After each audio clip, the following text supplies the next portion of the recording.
So let's switch gears then to another big healthcare company reporting earnings. CVS Health, ticker there is CVS, reported their earnings this week, and the news wasn't quite as good for the company. Brian, what's your take?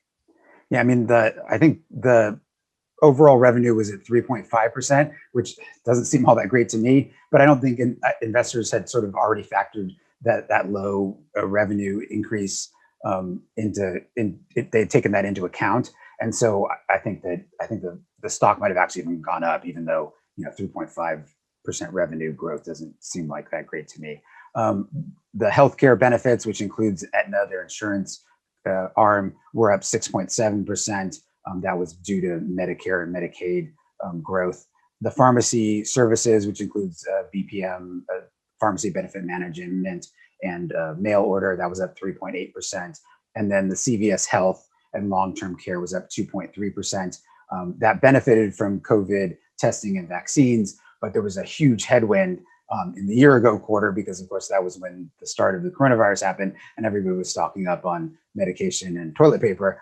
And so they had to compare year over year to the first quarter of 2020, and that caused the growth to only be 2.3%. They did raise earnings guidance. Adjusted earnings per share used to top out at $7.55, and the new guidance actually starts at $7.56, and then could be as high as $7.68. I almost think there should be a name for that, where your new guidance, the bottom of your new guidance tops out above the top of your old guidance, because that's quite impressive, and I think that's probably why the stock moved more than that than the 3.5% growth in the revenue. So do you have any ideas for what that new name should be? I don't know. Maybe we need to put it out to the fools. Yeah.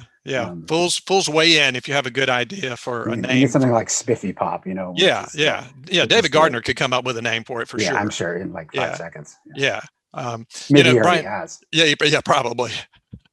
Brian, it seems to me that COVID-19 is kind of a double-edged sword for CVS Health. It helps the company in some ways, obviously, with people going into the stores to get vaccines. And then, of course, the COVID-19 test. The company now offers, I think, 3 products that don't require prescriptions, where you can do at-home COVID-19 testing. So that kind of helps CVS Health. But on the other hand, the cough, cold, and flu season was especially weak, I think mainly due to COVID-19, and that hurt CVS Health. So the pandemic is benefiting and hindering the company's performance. Yeah, although I think that, sort of as we get back into normal, maybe more people are going to be interested in just jumping into CVS to grab something quickly. With this, they might be trying to avoid public areas when they're not vaccinated. And so I think that could help CVS going forward.